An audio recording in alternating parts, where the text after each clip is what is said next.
Hey guys, we're just going to be quickly talking about a piece of news that's come from AMD. Basically they've announced that there's no longer going to be monthly updates of their drivers. Now before anyone thinks that's a bad thing, let me explain something real quick. One of the problems with graphics card drivers now is they are becoming increasingly complicated. If anyone recently has downloaded a driver and you still happen to have an installer of it on your PC, please go ahead and right click the file, choose properties or whatever way you want to see the size, and you could see that it's going to be well over 100 megabytes. AMD's, should I say, latest was around 170 MB in size, which that's pretty damn large. Basically now it's eclipsing, in terms of complexity and in size in fact, a lot of the old operating systems such as Windows 95. Now you've got an idea of basically just how big and complicated this is. I want to point out that for about 10 years now AMD have been releasing monthly driver updates. However, they have missed one or two releases. This isn't really their fault. It's just simply because of the complexity of the drivers. Also, sometimes there's just very little that they actually really have to update.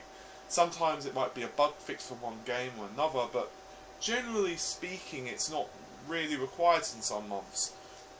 Now that isn't to say there's not benefits of monthly releases. One of them, of course, is the fact that they are able to slowly implement changes. For example, let's say there's feature A that they want to add and feature B. Well, they may only want to add feature A the first month and then use the next month for bug fixes. Then they can implement the next fix in, say, the third month. This is a lot better than, say, trying to put both features in and then in the next release try to rush out another driver to try and fix the problem. Basically it means there's fewer driver bugs generally. Obviously there are exceptions to the rules.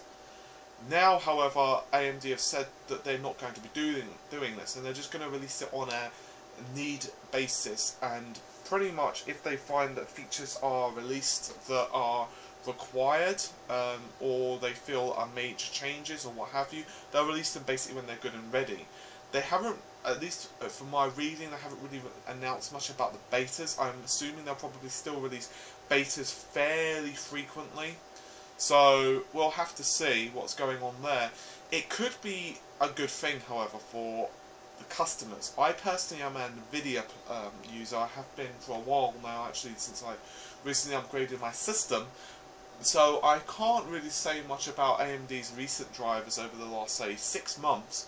But back when I was an ATI user, or sorry, I keep saying ATI, I do of course mean AMD, who did of course buy out ATI. I always say that a lot of people did, especially in the olden days, used to complain about AMD/ATI's drivers. Now, recently that's not really the case. So anyway, this is just a quick video to give you guys a heads up. I just wanted to give you something to kind of think about, just how complicated these drivers are. At the bottom, I'm going to add in a link for AN Tech, and basically you guys can have a look at that, which is quite comprehensive write-up on it.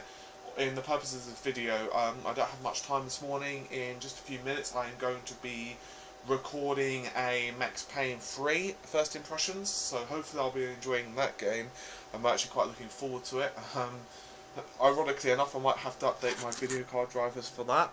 So hopefully you guys have found the video a little bit interesting and kind of a little bit of food for thought. Not that informative, but just something to think on. As I've said, that link is going to be in the bottom. There's a small article on RGT about it as well.